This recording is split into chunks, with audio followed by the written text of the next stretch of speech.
Good evening, everyone. It's Pastor Anthony here with your Daily Excellence. Thank you guys so much for being on here this evening and being a part of our broadcast on this Tuesday night, November 26th, just 2 days before Thanksgiving. And so thank you guys so much for being here tonight. And hopefully before we take off, you guys can hear me nice and loud and clear here on the broadcast. And if you guys can let me know in the chat room that we're coming in clear.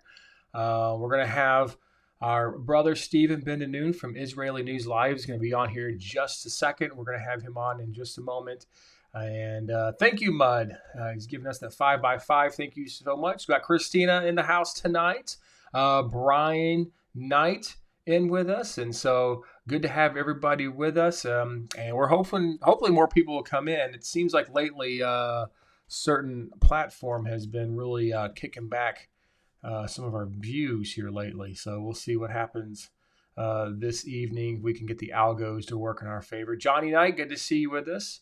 Thank you so much for being here. And so, we're going to have Stephen Ben-Nun on in just a moment. We are going to get into the conversation of the Pact for the Future, Global Digital Compact, and some other things. And so it's going to be a pretty interesting conversation this evening. Because the future, well, it's now. We're going to show you the things that are taking place this evening with what's happening. And it really doesn't matter who's in office because we are still on the path to a one world government. We're just taking a different road, but all roads lead to the same place. And so that's what we're going to be discussing this evening in this Pact for the Future with the United Nations.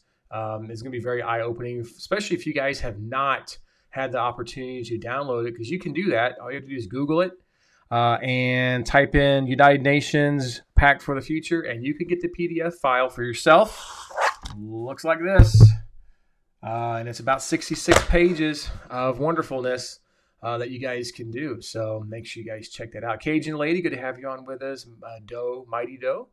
Good to have you. Connie Gage, thank you so much. So, Rattling Bones, good to have you guys popping in tonight. Those of you watching us over on Rumble and on X, thank you so much for being here tonight.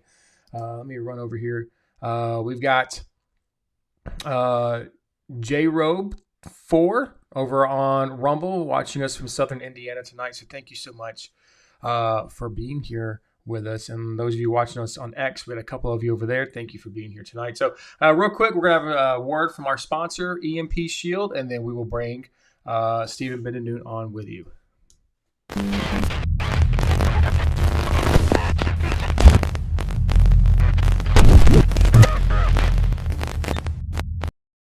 With over 37 models that can be used around the world, our family of EMP protection devices installs easily in minutes.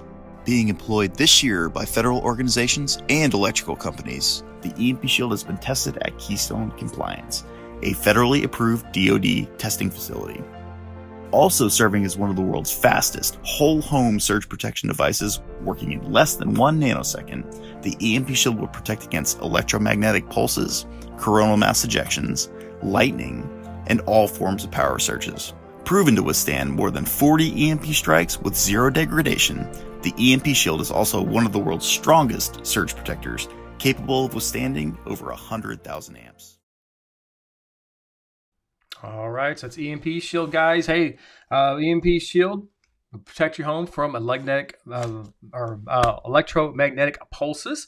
And so if we get any issues coming in from any of our wonderful friends around the world, it will protect your home, protect your generators, protect your car, your boat, anything that you have electronic that you would like to protect. It will do that. It's easy installation. We've had several people on our channel that bought that product, and they said, Pastor Anthony, it's very easy to install. And so you guys can do that. Make sure you get use the promo code DAILY to get your $50 off of your device. It's also good for lightning as well. As we get into these weird atmospheric conditions, plasma lightning is going to be an issue.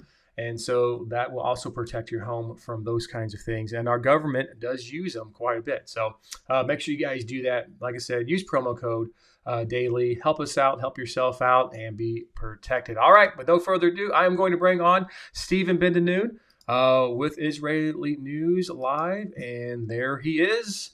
Thank you so much for being on here tonight. Thank you. And And yes, I actually have one on my car, so I do believe in it as well. yes, They are amazing, and they got a money back guarantee as well, Anthony. They oh, there you if go. people if they get a light, let's say they get a lightning strike and the unit is destroyed, protecting your home, you can send it into the company. The company will send you a new one for free, but you have to send in the old one because they use it for research purposes, Hmm. and you just pay the shipping. Yep. So you can't beat that. And is Uh, it easy installation? yeah, especially on the car. I actually did a video a long time ago on it.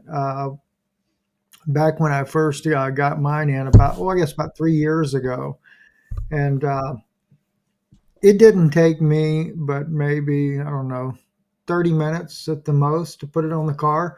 House is not that hard either, but I think it's smarter to have an electrician do it. Unless you're just bold enough to stick your fingers in there. So I'm Yeah. not. So, but when we did the documentary with them, we also learned too that the ham radio operators need a separate one for their ham radio because of your antenna. It's something Mm, people don't think about.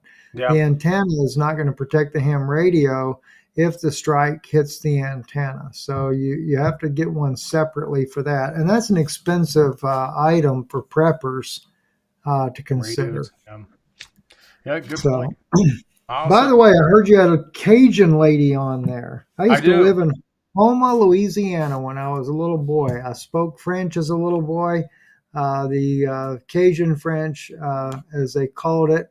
And when I was little, I told like this. I said, "What y'all out there doing, huh?" Yeah, I lived in Southeast Texas, in Orange County, which is right there on the Sabine River, and it was pretty much Cajun country. And everybody there was a Boudreaux and Thibodeau. Go get some water. So That's exactly yeah, right. yep, And you spell it Beadeaux, Boudreaux. Boudreaux. Yeah, I go Boudreaux Thibodeau. Yeah. Gosh, So that brings back a lot of memories. I actually watched them build the Superdome when I was a little boy. oh wow. So that tells you about how far back that goes. Yeah, I wasn't gonna So, say nothing, but okay. All right. Well, let's go ahead and jump into this because I don't know if you can see this on your end over there, but I've got a lot of a little a lot of documents. lot of post-it notes here for you. I don't even know if we'll get through it, but I'm gonna try. So anyway, like I was telling everybody, we're gonna get into this conversation. We tried to a little while back to get into the conversation of the Pact of the Future Global Digital Compact, blah blah blah. We tried to get into that, but we had some news coming out of Israel that we needed to talk about, so we did that, and we put a pin in this subject. Well, we're back to the pin. So I'm just kind of get into this and kind of start with article or action one, but it's kind of on page 4 of this. But one of the things that they're pointing out, and a lot of this document is leading us to what their end goal is for 2030, so to speak. Some of these things that we're discussing now, they actually want to have implemented by the end of next year. But basically, just to kind of give you guys a bit of a background on what they've done here, is they kind of found a way. I don't know if you guys remember, but a couple of years ago, the United Nations was trying to do an emergency pandemic treaty, which didn't go through. They've done it twice. There was a couple of countries that abstained from it, so it never happened. So what has happened is they repackaged it into this lovely document here and kind of found a loophole in the UN system there and repackaged it. Now they call it the Pact for the Future. So the next time that global emergency powers get enacted, you might as well just have this on hand so you know what's coming, okay? And so a lot of this has to deal with digital currency, which we're seeing that shift happen now. A lot of it has to do with internet censorship, which we're going to talk about. A lot of it has to do with health and the universal healthcare system, which we're going to talk about. A lot of it has to do with the eradication of poverty, which is going to be my first topic I'm going to get into. So, yeah, this is going to be some pretty interesting stuff to discuss there. So, Before I bring that up, Steve, you got anything you want to bring up real quick? So it looks like you're ready to say something there. Well, I feel like almost everything's a setup. I can't help but to say that. You know what really kind of throws me? Russia opposed it um, initially when it first came out, and but at the same time, is this the Western liberal version, democratic type version of a New World Order? And Russia going more for the BRICS movement. You know, a lot of people said that Putin was against the New World Order, and he is against Western version, which does include this United Nations Pact that you're talking about right now. The Pact for the Future. They control the, you get into the World Health Organization controlling everything. Um, I mean, some things do sound good. Like, okay, you're going to try to end poverty for the world. Well, that's nice, but the problem is these huge conglomerate organizations are not going to allow that to happen anyway because they don't make money if you end poverty. Uh, but when Putin came out with this, everybody was, oh, he's against the New World Order. But then he turns around and he says the same verbiage. He said, we need to do away with the New World Order and establish a new world order with a just set of laws. So I'm like, okay, it's like, I guess what they're trying to do ultimately for us is let us choose which new world order do we really want. And there's something I have to say, Anthony, and I'll pause on this one here that stays in the back of my mind ever since he said it. That's when Mike from around the world made this statement, they're going to disarm Israel. Mm-hmm. I agree with him. Mm-hmm. But I don't think it's going to look like, in one way, I think it's going to look like to the world, oh my gosh, they disarmed Israel. They don't have a right to defend themselves. But you're playing right into the hand. This is what the Orthodox community would want, in my opinion, because they want to make it look like the gospel, so to speak, is going to come from the Middle East. No, not the gospel as we know it. It'll be whatever gospel that they have in mind for the rest of the world. Yeah. So your thoughts on this? Well, what you're discussing there is actually in this documentation is Action 25 and 26. And this is actually calling for the disarmament of the world free of nuclear weapons. That's in Action 25. Then on the next page, which is page 20 on Action 26, it refers to will respect international law that applies to weapons, means, methods of warfare, and support progressive efforts to officially eradicate illicit trade of arms, the dismemberment of machinery, the use of any biological, chemical weapons, the implementation of relevant treaties.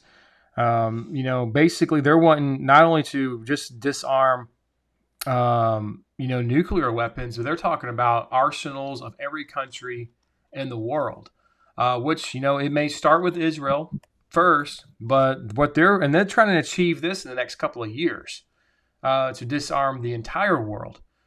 And so, and like you just said, which government are they trying to use? Because the BRICS nations are armed to the teeth right now.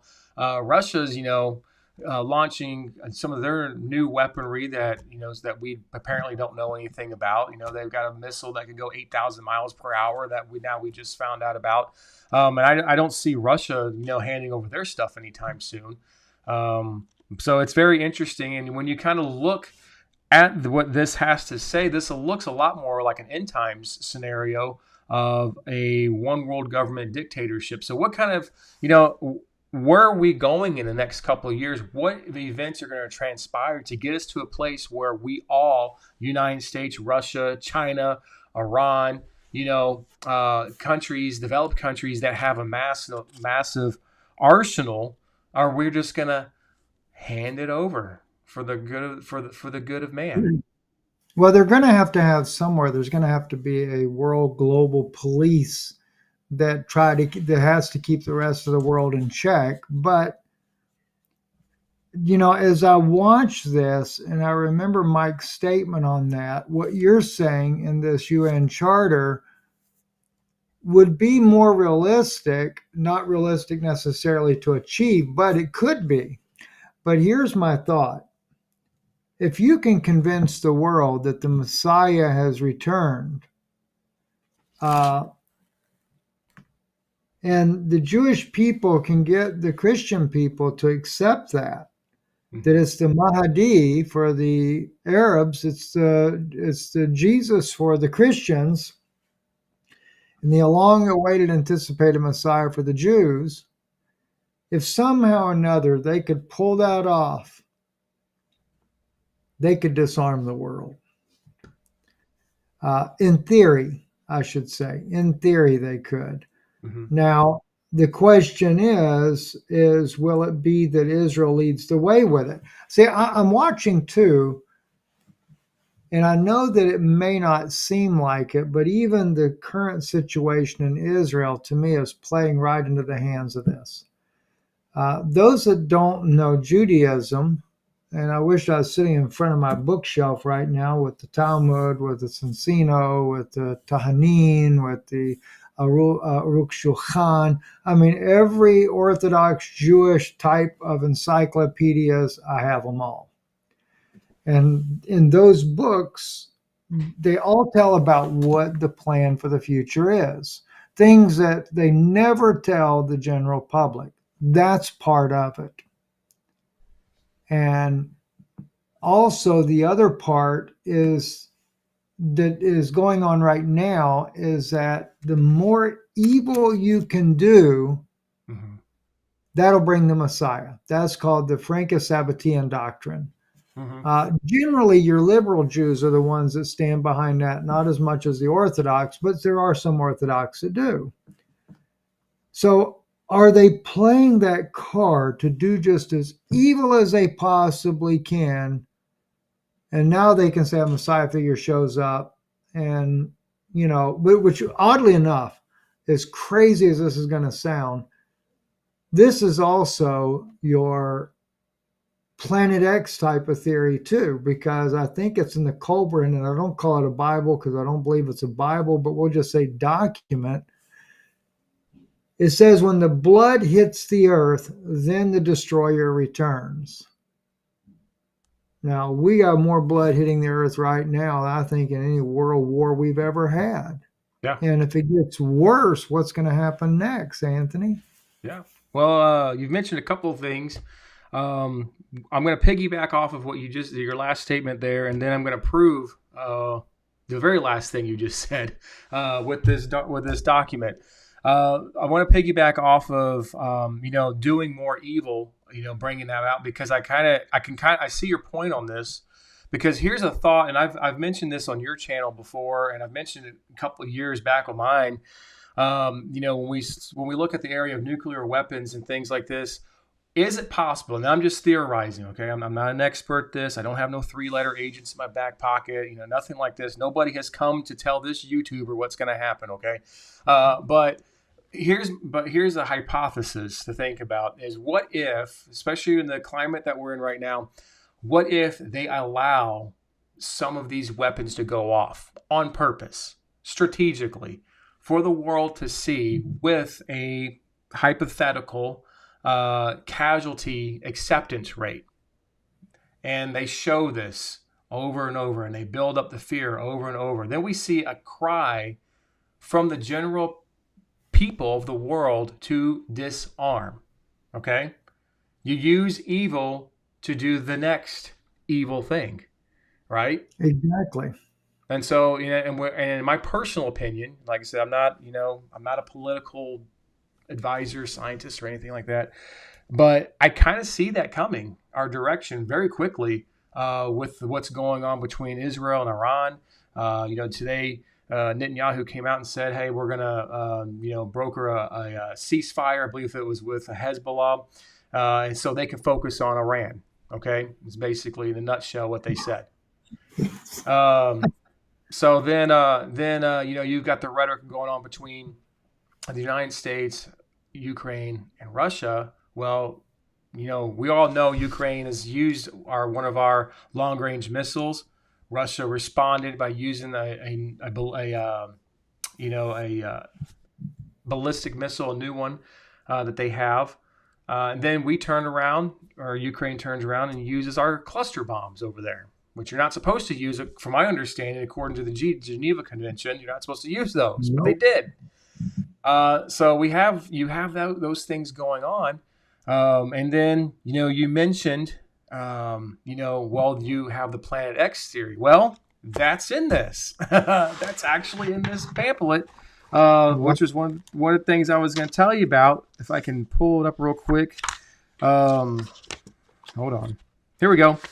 That's actually found in Action 56 to strengthen international cooperation between exploration and the use of outer space peaceful purposes.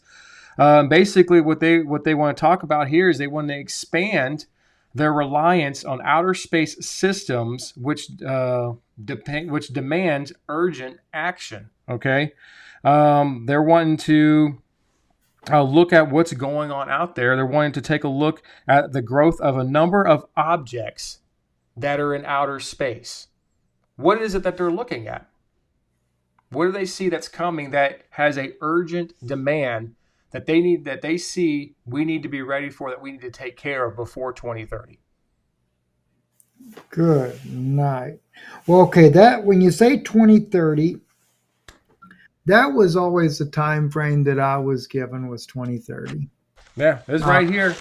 Never got it before then. 2030. I don't even know if I can get on my camera with it. Here we go. 2030. There you go. There we go. Right there. Boom.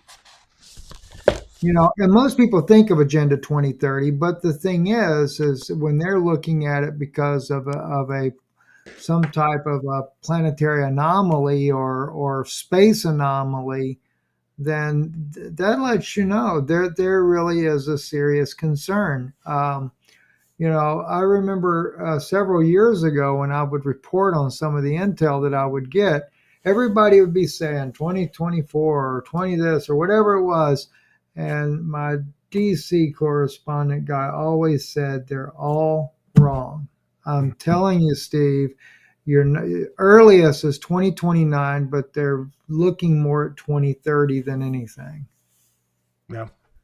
So, and there you have it. So now I think too, this is why you see more bloodshed going on now too. I've always kind of wondered if the powers that be now this is just a hypothetical, and maybe as much as you've listened to Mike, maybe you've heard him talk about this already. I haven't. But it seems to me that they would like to lower as much of the world population before this event, because the aftermath, when they come out of whatever they've hidden in, what do they got left to deal with? And they don't want a large population surviving and then having to deal with such a large population on this planet to start with. Mm-hmm. And then, of course, the second thing is does this, we call it the Antichrist, does this figure who represents himself as the Messiah, does he come before the passing of this body, or does he come after the passing of this body? Mm-hmm. That's another thing. Yeah. Sometimes you can't think afterwards, because kind of like with Moses, Moses comes and Aaron, and they prophesy of all the calamities that are going to strike the earth. Pharaoh, if you don't do this, you don't do that. And then we look at, like in Malachi, in the King James is chapter 4, and the Jewish Bible is chapter 3. We just have more verses is all. And it speaks about, that, behold, I'll send Elijah before the great and terrible day of the Lord, and it shall burn as an oven, and it shall leave you neither root nor branch. So that's what a lot of people look at as far as Old Testament. The Jewish people look at that as being a horrible event that will come upon the earth still yet. Yeah. So, and we know that there's going to be fire and brimstone. Which side is that going to be on? As Right. far as when this figure comes along, I should say. Yeah. So I what else tend do we to. have in the document? Yeah, I tend to lean more towards before. I think I tend to lean more towards. I think that's part of what's going to cause a massive die off, because there will be. It's going to come to a place where when this is all said and done, there's not going to be hardly anybody left on this planet. I mean, the idea of surviving this thing is, I mean, you're going to have to face some serious odds. But from my understanding of what Scripture says, and you can probably validate this, it's just going to be a remnant, which is a small group. There ain't going to be hardly anybody that's going to survive this thing at all. So I tend to kind of believe that it's going to be a little bit before and then taking place at the same time. We see this man of perdition come in, because as these things are taking place, man's hearts, they're going to grow colder. During this time, people are going to curse God, and they're going to ask for death, and it ain't going to come. They're going to struggle through this thing.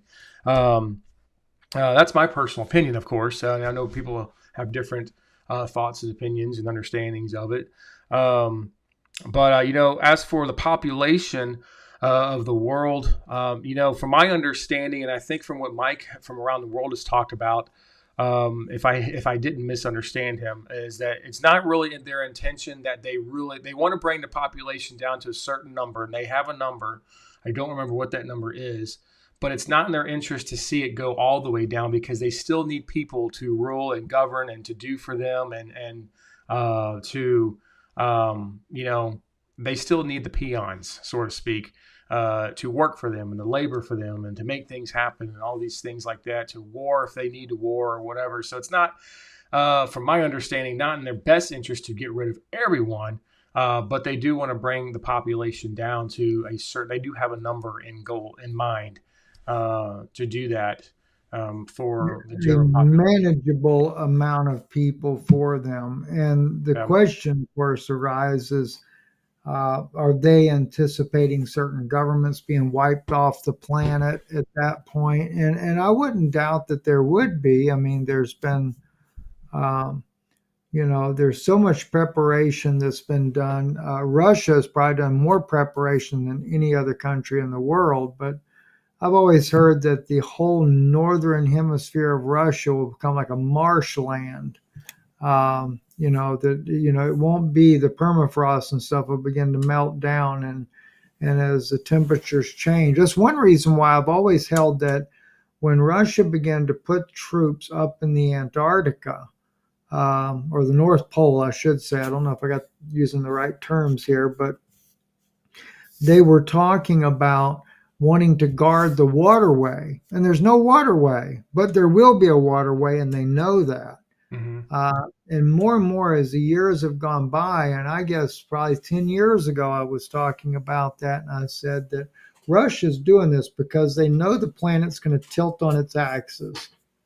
When it does, those ice caps there are going to melt down. That will become the new channel of travel for waterway, and they wanted to capture that, and that's why they put all these troops up there, and they're guarding that. And I think China now has gotten involved with Russia to protect that waterway.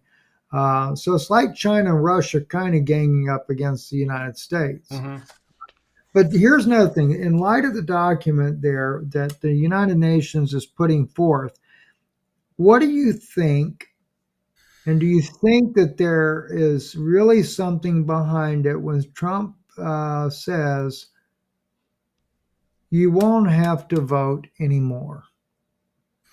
That's almost like saying that there's going to be a theocracy. Mike talked about that our country would be ran by a council. So he did talk about that, and at some point, I said that probably. Let's see, what year was it? In 20 is before the pandemic, or right at the beginning of the pandemic, and maybe I shouldn't use that word. So if you need to edit that out, please. I don't mean that in a bad way.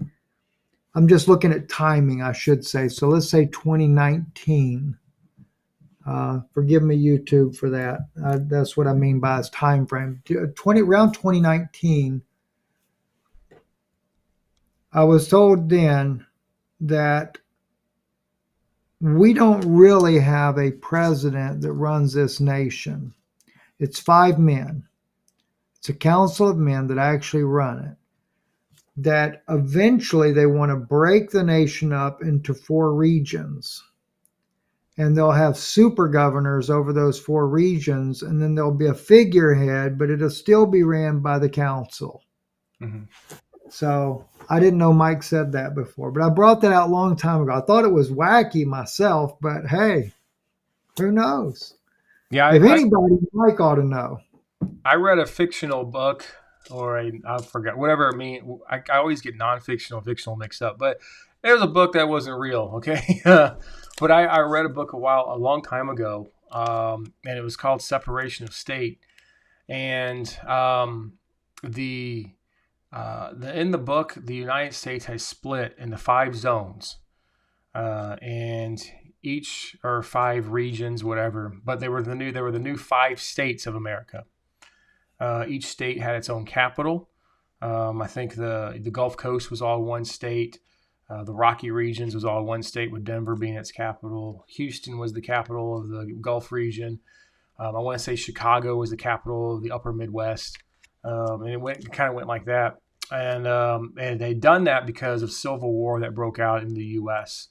Of course, remind you, this was just a book that was written and not stated on any fact or anything, but it was a future event. So it was one of those end times type of things. And so, and I've held on to that thought going forward, because I can kind of see that, especially with what we just recently had played out. I can kind of see something like that coming into our country at some point. I think right now on a local perspective here in the United States, we got ourselves a little bit of a reprieve temporarily. But I think we got some stormy weather on the way for our country coming up.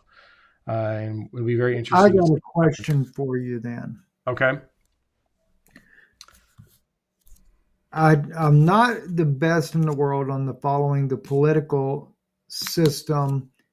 And I know the last I looked at it, everything was still a little bit in limbo, but it looked pretty much like the case that Republicans are going to control both houses. Is that the final case? Did they finally get down to that? I believe, yeah. I know for sure they got the Senate. I believe they took over the House as well. From what I haven't looked at it in a while, but I'm assuming that they officially. I think they did officially take over the House. Okay. They have a straight path for sure.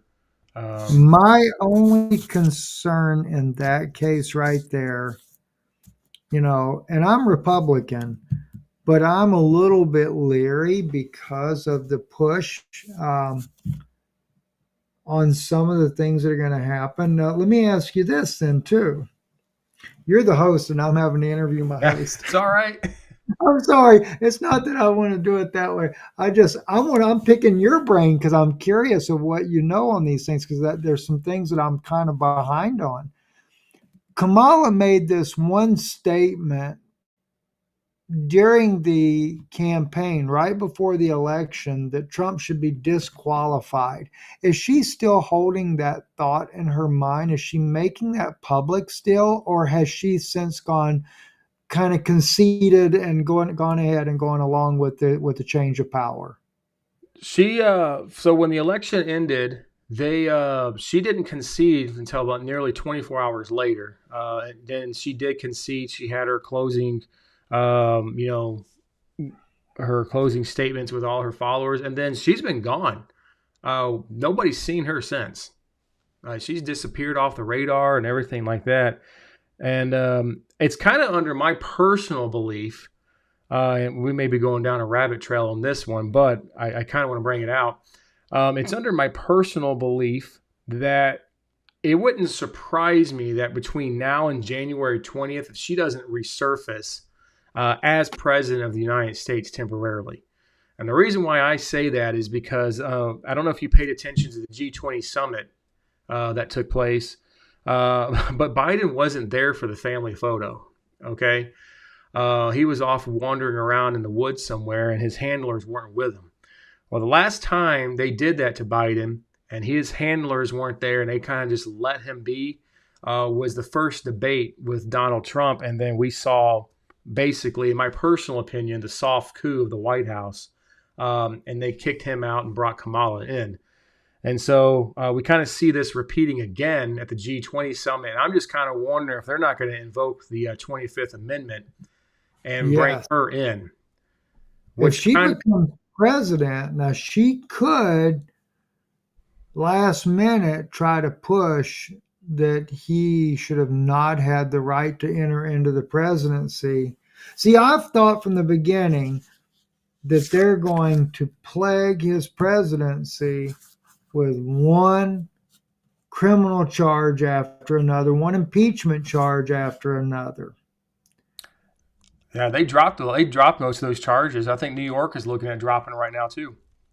Okay. Yeah. In my opinion, they should. I mean, I don't care what people think. Look, when Trump was president, he was president.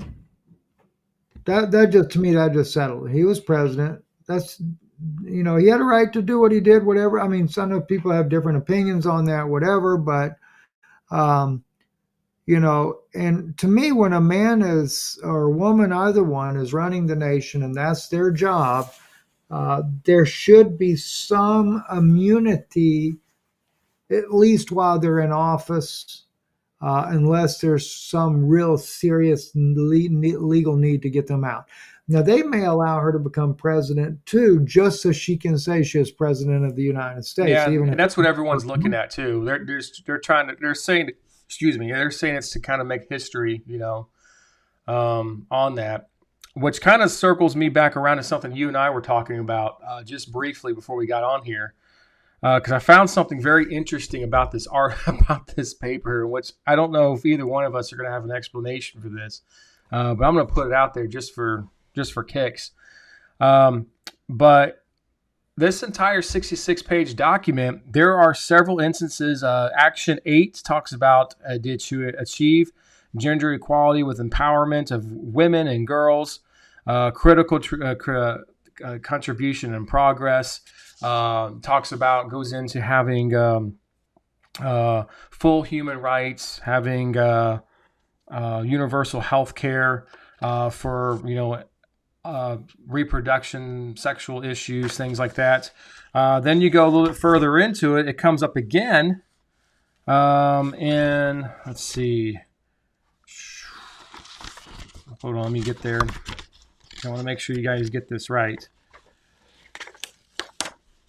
It comes up again in Action 31 for science, technology, and innovation to improve the lives of women and girls, once again.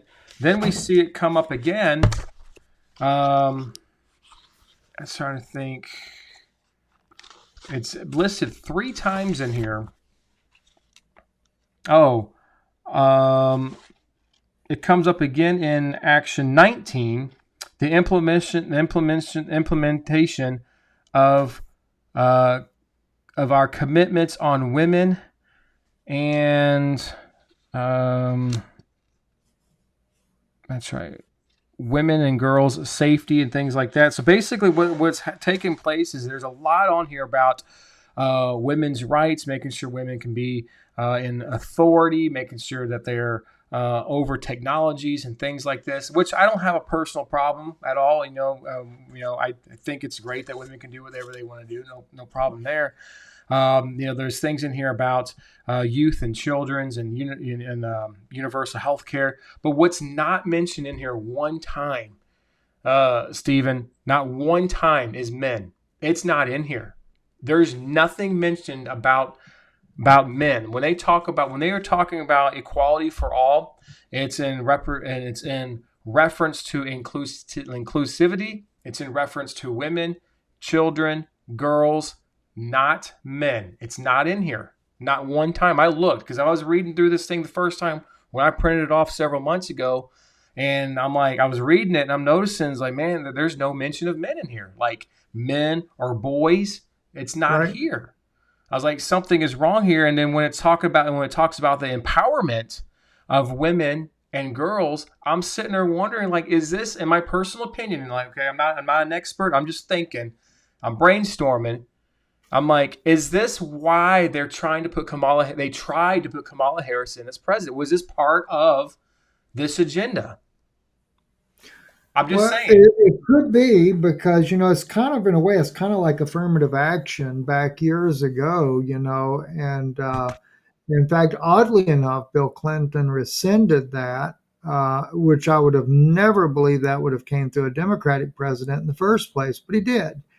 And of course, I remember that affected my generation more so back in the 80s because, to get a job, if you were a white American, it was very difficult. And I understand why they had it because initially it was so difficult for the black Americans to be able to get jobs, because there was so much discrimination going on from the 60s and the 50s that they came in with this plan, and then that made it to where companies had to give preferential treatment to Black Americans in order to make sure they got into the system more fairly. But it ended up getting upside down. And so I kind of wonder if they're not trying to do pretty much the same thing again, except in this case now it's become more of the gender issue. And in order to try to put more women in places of power where they have maybe struggled to be able to get into power, especially in major corporations. I mean, I can remember years ago, even like in the military, for a woman to be an admiral or a general in the military was extremely rare. And I think we've only had one really woman admiral in the Navy thus far, you know. And of course, Navy seems to be the one that would really throw me off because, that tends to be more of a male dominated type of service because of having to do so much service overseas. But women have definitely become a much more, a much larger part of the military nowadays. So yeah, you're right, and it just does kind of make you wonder if they may not have her come in, because in that way they could then declare that not only is she the first woman president ever in the United States, even if it is by default, but she is also the first. They would also use that as because she is partially African American to some percentage anyway, and they could say that as well. But if they were going to make that decision, in my opinion, they should have made it long ago. Mm-hmm. They really waited way too late to make that because Joe Biden has been really in a bad situation for a long time. They knew he was in a bad situation. And I still, for the life of me, do not know why they allowed that situation to go that long, mainly for the sake of this country. It's not that she has any qualifications to be president, because in my opinion, she just really doesn't have what it would take to be a good president. That's not picking on her because of being a woman. It's just, I mean, let's face it, Hillary Clinton would have done better when it comes to that. And I don't like Hillary at all. Yeah. Okay, not at all. But as far as politics, she knows the game a lot better. She's shrewd. My gosh, like a rattlesnake in a. That'd be like going to one of those churches that believe in holding the rattlesnake and tempting it. Yeah, go ahead. That rattlesnake will bite you. Oh yeah. Oh yeah. Absolutely. Yeah. So, That reminds me of some stories. I can't talk about that one right now. Anyway, so I just found it interesting because even as I'm reading it, there's no mention of Men's Health, United Health. There's no mention of educating boys or just general education or anything like that. It was just all leaning in that direction. So I just, I do know that we live in the world too that wants to remove the place of men from the workplace, from the home, from the marriage, and things like that. In my personal opinion, so kind of interesting. I just found it interesting. It just I don't know. It's gonna look. We are rapidly changing. There is definitely no doubt about it, Yeah. and it's So, kind of like I look back when. I know it's a little off topic, but when Biden sent the missile defense shield over to Israel, and Netanyahu standing out there and he says, I want to thank President Trump. And there had been no election yet. I want to thank President Trump for sending us over this defense yep. missile system. And then he says in Hebrew, Tada, President Trump again. He says it all in Hebrew, exactly verbatim what he said in English. And I'm like, he's talking, he didn't say former President Trump, No, not he's even in talking current. Hebrew. Everything was, and I'm like, they already know who's going to be our next president. Now, I mean, granted, it was pretty obvious, I mean, naturally, I guess, in the polls as well, but politically, it was not the right thing to do because it was Biden that actually authorized sending this over there. But I think that has to do with what's coming next, and with this now ceasefire agreement that they's wanting to make with Hezbollah. It's basically to say, okay, look, we've had enough blowing you up. Now we want to go ahead and go blow up Iran. Uh, I don't understand, and the sad thing is I know that Trump will do it. He'll Mhm. do it. Yeah. So, and of course, I can't say that the Iranians don't want it because probably the majority of Iranians would welcome a war because they're tired of the regime. And I get that. I really get that. But the thing that still bugs me the most is what's happening to these poor people in Gaza. I finally, by the way, we've always heard these numbers of how many died, and I finally got a true, realistic picture of nearly 200,000 people have died, which makes more sense. How do you bomb a I mean, I lived there for so many years. I kind of know this whole demographics. I used to live on a kibbutz right next to the Gaza Strip. And is such a densely populated city. Like, what is it? One and a half, close to 1.5 million people, and it's like three cities, but it's just like if you're in South Florida and you drive from say West Palm Beach to Miami, you never knew you left the city. Mhm. You're just like one giant city all the way down, and that's the way it is there, except smaller, shorter, more compact. And you can't go in there and bomb that many buildings and demolish that many places and only have 60,000 people dead or 50,000 people dead. That just never made sense to me, Yeah. the numbers on that. But, that I wish that would have ended long ago. I wish the hostages would have been brought back home long ago. And now, I don't know if you heard about this. Haaretz newspaper has practically been shut down. There's such a struggle within the government there, and he's fired four of his defense ministers, and now we're finding out that that he lied about the minutes right after October the 7th. Again, the cover-ups about what really happened on October the 7th is starting to come out, and it's coming out from Israelis Yeah. finally. Hmm. Wow. Yeah, that's it seemed like it could have went a different way about getting those hostages, but that's just my Western thinking. I don't know too much about the political spectrum of Israel, although I do suspect it's not much different than here in the U.S., where you have the people and who want good and are good, and then you have what we would consider call a shadow government or a deep state that do things that are bad behind the scenes, and it causes a lot of problems. And I assume the same is probably true for Israel, Yeah. as you have the true Jewish nation, and even the Bible talks about this in the Old Testament.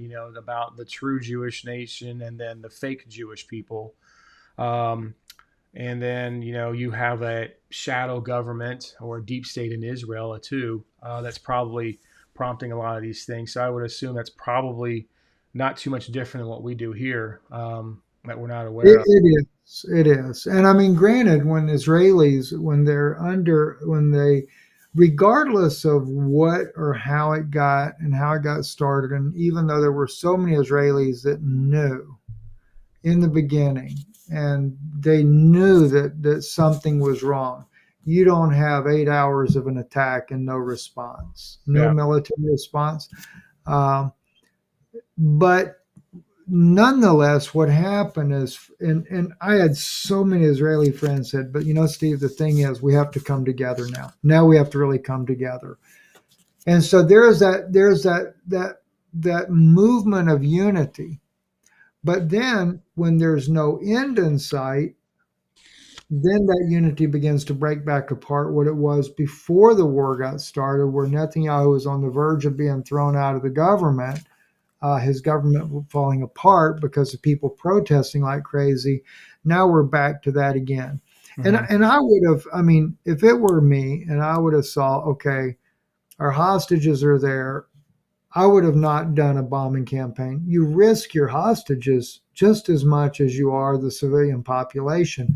I'd have done a ground invasion. Yes, we would have lost a lot more people in doing so, but the technology Israel has, they could easily, step by step, slowly but surely, and it would have took the same amount of time as what they've taken doing all of this, but you wouldn't have leveled an entire city and you wouldn't have killed so much of the civilian population. Yeah, especially when And, you can and take like a shortwave radio and blow up 3,000 pagers. you know, well, do um, you know who was behind that? I do. I'm sure you do. Besides Israel, I'll tell you somebody else that was behind it that Hezbollah doesn't even know about.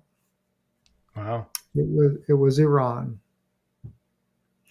Those pagers were sent to Iran, and in Iran, they were set up and they were then taken apart, put the explosive devices in, and then they were sent in to Lebanon. Wow. And this was done back what it was. They got the intel. Israel got the intel that they wanted to switch their way of communication because they were being too compromised on the cell phones. So the Hezbollah decided they're going to go to shortwave radios and pagers. Israel got the intel. So Israel worked it out once they were sent from Europe to Iran to have them intercepted in Iran, and then they had their own team of Iranians set those things up to explode. I got Wow. that right out of Iranian intelligence. That's crazy. So that's Wow. something they don't want. They don't want nobody knowing that one in the Middle East. But and really to me that was a horrible thing in a way too, because you're setting up all these mobile devices. How many little children were standing there, especially a pager on your waist? Hmm. And when it first happened, I had a good friend that was an American engineer for the military, and he was the engineer for the Mars rover. And I called him up and I asked him. I said, "Can a pager blow up like that? Like, can it just spontaneous?" He said, "No, no." He said, "I don't care, Steve, if it's a lithium battery or not." He said, "It'll burn up, heat up, and catch on fire." He said, "That is an explosive that was added to the device." He said, "You will see, you watch." He said, "They'll figure it out over the next 24, 48 hours, and then it'll come out, and you'll see that they put explosives in all those devices." And they did it, he said, probably 2 or 3 years before they ever got to, before they started being used. Wow. And sure enough, that's exactly what we had happen. Yeah. So I gotta have you on though to discuss these things over here too. This is really fascinating going through this UN document. Oh yeah, it's something else. Which I'm probably gonna hit two more spots here. But the next one, which we're all familiar with this. This is nothing new for any of us, especially us content creators online. Um, but of course, what they're wanting to do by 2030, it says right here, we commit to by 2030 Internet governance. The United Nations wants to authorize a global internet governance. And of course, it says here we must urgently counter and address all forms of violence, including sexual and gender-based violence, which occurs throughout or is amplified by the use of technology, all forms of hate speech, discrimination, misinformation, and disinformation. And then it goes into cyberbullying, of course, exploitation of children and abuse and things like that. They want to maintain a robust migration and readiness measurements to also protect privacy and freedom of expression. Of course, that's based upon what they feel is freedom of expression. And so there's going to be, if they determine that We're going to edit it. Yeah. If they determine that what you're talking about is misinformation or disinformation or basically just something that, they don't like, you're going to be governed, so to speak, in which, a lot of people, even now, I think every person I've talked to, we can't even keep subscribers on because they keep getting rolled back. We can't, everyone's views have been dialed back significantly, even on Rumble. I've noticed in the last, couple of months in Rumble, now Rumble's been governed. We've lost 60% of our viewership over there, which is insane compared to when we started out. So there really is, I wish everybody would migrate over to FX Connect or something, but they don't. So this is kind of one of those things we're all familiar with it, but it looks like they're wanting to tighten the ship up a little bit more on this, and I hope they focus on these other issues that they've mentioned as well. Cyberbullying, I agree, needs to go away with. Child sexual exploitation and abuse, that needs to be dealt with. I hope if they're going to deal with us harshly, I hope they do it with everybody else too. You know what I'm saying? And that'll be what they do to get the rest of the free speech gotten rid of. And years ago, several years ago, my wife had a debate with what's his name there? Jewish guy, very, very, very well known. I blank on his name right now, but he had really came out and he had said publicly that they should retranslate the New Testament because of the anti-Semitic remarks that are mentioned in there. And so we reached out to him and we got him on. And they is actually the three of us were going to debate the issues, but it ended up being more him and Yana got into the debate mostly. And she really, really defeated him badly on it because, like she said, if you take and you begin to censor the Bible, then what do we have left? Right. I've actually got a message on the screen that I'm working on right now from Joel about the cankerworm, the palmer worm, the caterpillar, etc. And it really, I know there's a lot of reviews been done on that over the years, but that's exactly what it comes to in modern times, Brother Anthony. It's allowing these different species of creatures to just, they would eat anything. And that's what they're doing. They're eating up the free speech. If you can't quote Jesus in the Bible because he's anti-Semitic, that's a real problem. Look, when it came to the day of Pentecost, the house of Israel, people talk about, we got 10 lost tribes. There was a remnant of the house of Israel there because Peter stood up in Acts 2:36 or 2:38, I forget which one it was. He said, "Be it known unto you, O house of Israel, this same Jesus whom you crucified has been made both Lord and Christ." I said, "Men and brethren, what must we do to receive the Holy Spirit?" He said, "Be baptized, every one of you, and repent for your sins." So they recognized they had done wrong. They recognized, as they were the representatives of the house of Israel that had been preached to by the apostles, as Jesus sent them abroad, going to the lost sheep of the house of Israel only. He sent them abroad. When that remnant had come in on the day of Pentecost, and the Holy Spirit was poured out, they knew they were missing something. Mm-hmm. And they wanted what the apostles had, or what the 120 had that came out of that upper room.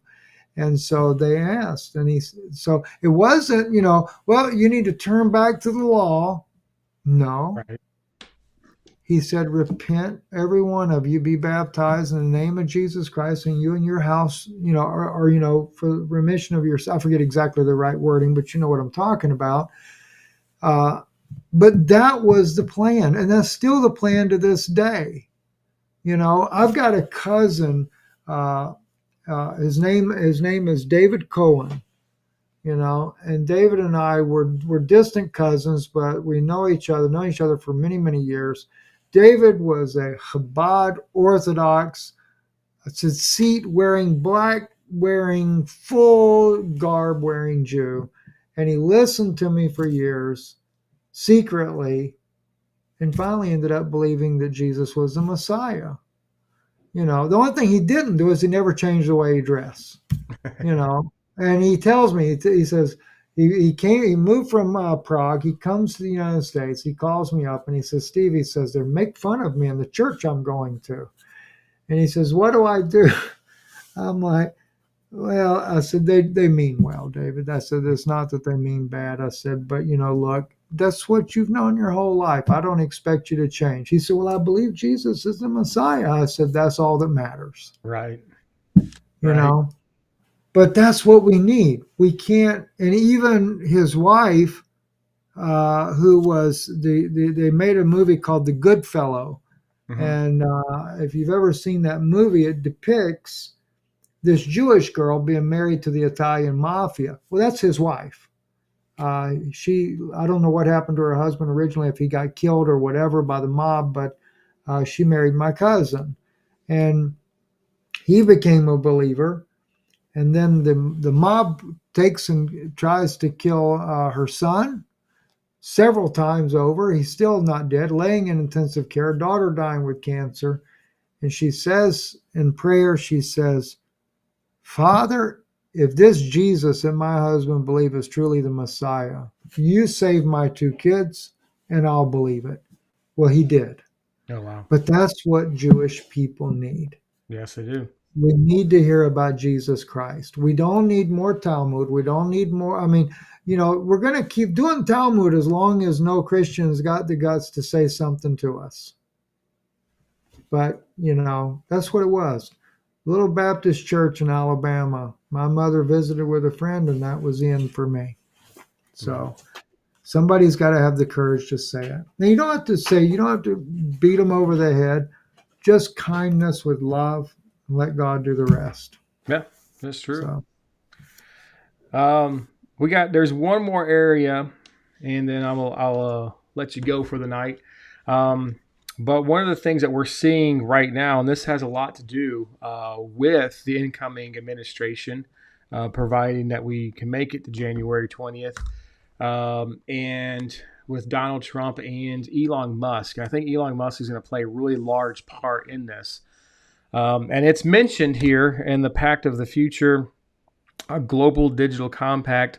And that's the digital currencies that are on the way. And they're really wanting to flip these countries over to having these digital currencies used in blockchain technology by the end of 2025. This is next year. And I didn't have time I was going through all this stuff, and I didn't have time to get the actual what action it was under. But we're definitely seeing that transfer is happening now as we speak. These things are coming online.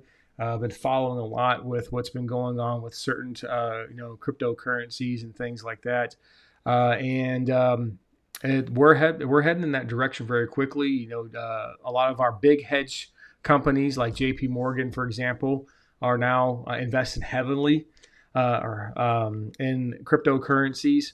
I think the latest one was XRP was one that now I think 6 major banks in the U.S. have now signed on with them. And they're going to start using these for cross financial movements and things like that. But this is part of that initiative, and they're going to have all these countries do it. We've already seen several countries invest in these cryptocurrencies and get themselves out of debt, which, by the way, is another package in the beginning of this under the poverty actions to pull countries out of debt, which is very interesting because I'm like, how are you going to pull the United States out of $34 trillion or pull Japan out of $200 trillion, right? It's kind of interesting to see how that happened, but that's how Russia got out of debt. It's how El Salvador is currently in the process of getting out of debt.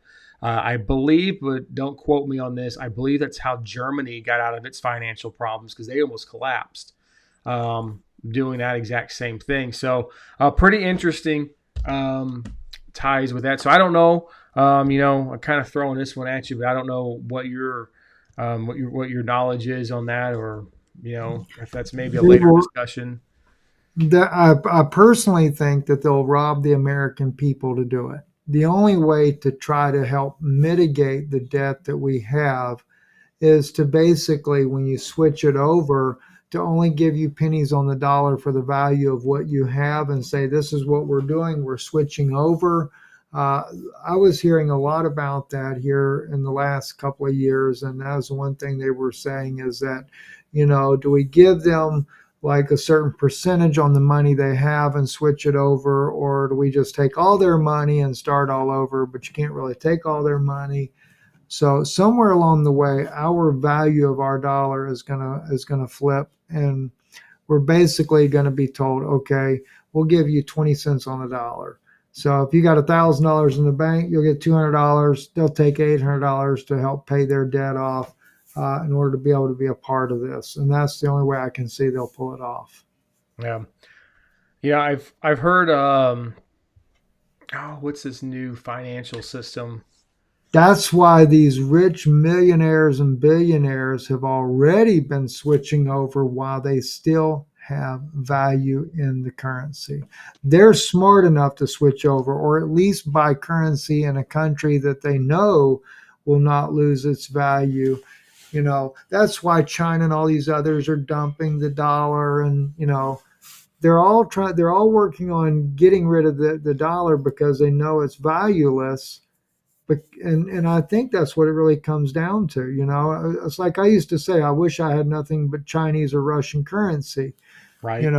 Whatever currency is going to have the best value when this all collapses. Some people used to say Israeli currency, but I wouldn't go with that either. As Israel is now, even though they took all the money from us to fight their war, it's no different than Ukraine. Both these nations have just bled us to nothing. And where does Biden really get this money? We don't have the money to pay for all these wars and all these bombs that we've sent over there. Yeah. So we are busted, and that's what we're about to find out. And so I think that we're going to basically become a third world nation almost to that point. I mean, maybe not in Trump's presidency. Maybe they'll try to keep it alive somehow. But if they have to whenever that switch comes, it's going to come and it's going to hit hard. So I think the wealthy people they're the ones making the smart moves now. If you have the type of ability, the financial resources to do that, then you can protect yourself to some degree. The rest of us, well, we'll end up getting whatever's left over because it'll be the poor people that pay the bill. And that's who's going to suffer. They'll give us some kind of a UBI or some kind of mess like that to barely survive. But there was some kind of a new financial system, and I was trying to scroll through on my phone because it was text to me, but I can't find it. But there was some kind of financial system where they're going to reset the whole thing. But they're talking about just paying everything off completely, even down to the consumer, where your house is paid off, your everything is. And I forgot what this thing was called. I wanted to ask you about it. But they want to own you. That's where they came out and said, you'll own nothing and be happy. Yeah. So I I'm forgot not what it's interested called. in that. Yeah, that's what it would be, but it'd be somebody else would own us, you know. Hmm.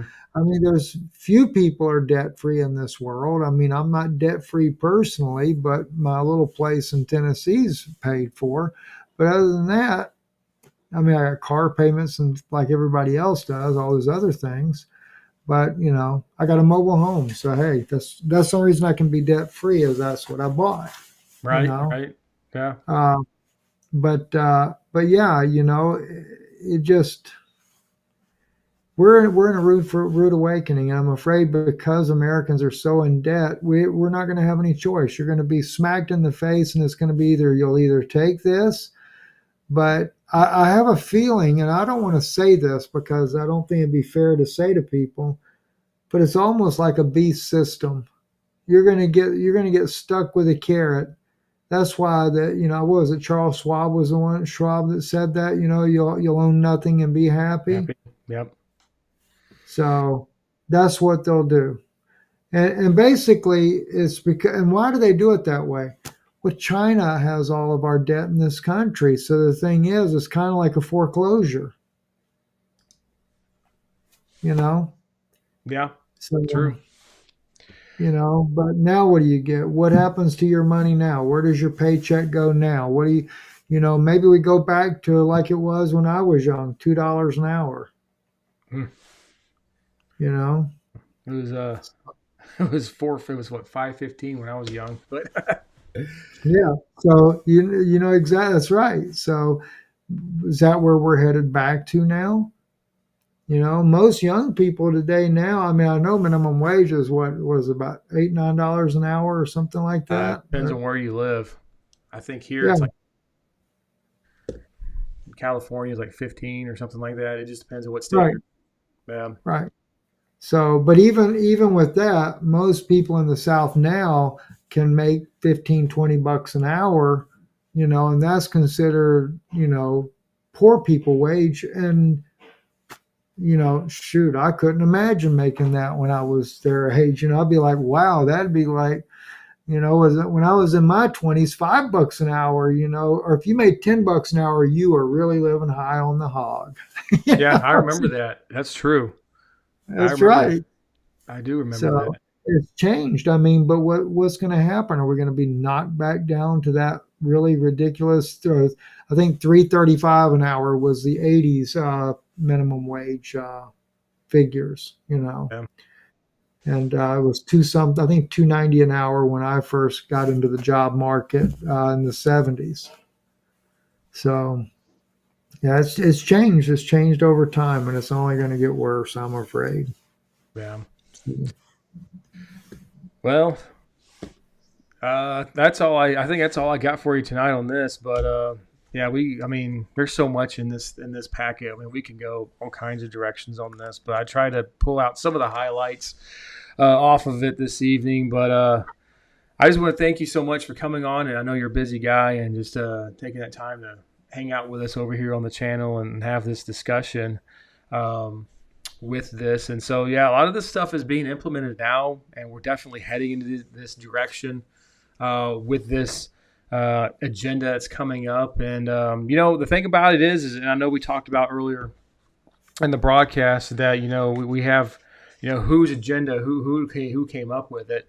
But all nations signed up onto this one. Everybody agreed to it. And back in, and this was in September of this year, they agreed to it. So, I don't know. Of course, the political landscape changed quite a bit since September. But would they agree to it now? Who knows? But they signed on to it. So they don't have much choice, I'm afraid, is the way it's probably come down to everybody. It's either that or you'll lose everything, so to speak. And so it's probably just a global agreement. If you want, Brother Anthony, if you want to send me the link to this when we're done, I'll share this up with our listeners as well. So, and then say maybe half of what we've talked about tonight, and then link it back to your channel so people can come and subscribe to you there. Okay. And I encourage those that are listening on your channel check your subscription, because that's what happens. Mhm. They unsubscribe you. You've got to check it on a regular basis and make sure or just resubscribe anyway. Click it off, click it back on again. Yeah, Drive YouTube crazy. yeah, they do that. So everyone just you got to do your part to help with the algorithms. It's just as important as even financial contributions these days. It's almost like the same thing. So, but you guys can do that for sure. And of course, subscribe over to Stephen Ben-Nun's channel. I know our moderators have been putting those links in the chat room there. My chat room box here froze, so I had to jump over to get caught up, and it says they disconnected the chat room on my end, so I don't know what happened. But I still show that people are watching. So, and another thing people can do that are listening to your program is to take and share your program, whether it be their Twitter, whatever they have, every platform, Facebook, and then if it's in Twitter, hashtag the name of your channel. That's so important. The more that you can get that name up there, and when you post it, write a little bit put on there, Pastor Anthony, I won't say Patch, but Pastor Anthony, and what you're doing there. People need to hear that, and they need to see it to help find the channel. Absolutely. Well, thank you very much. And you guys watching tonight, thank you so much for being here, everyone. And just kind of a heads up too, tomorrow night, normally we do Pastor Talk on Wednesday nights, but with it being close to Thanksgiving, we want to make sure everybody has an opportunity to, welcome their families in as they're coming into town and getting your preparations done. So we will not be on tomorrow night, but we will be with everybody next week. Also, I want to take the opportunity real quick. If you guys haven't done so, check out our brother channel, the Hub. It's our student ministry channel. We have a lot of students from all over the country that have been sending in devotionals and putting those on there, and we've been sharing those out. And some of them are my former youth students. Some of them are students from Valor Christian College. We've got students from Missouri and Florida and Ohio and here in Michigan and all over the country. Even youth pastors have been putting in on this. It's been growing.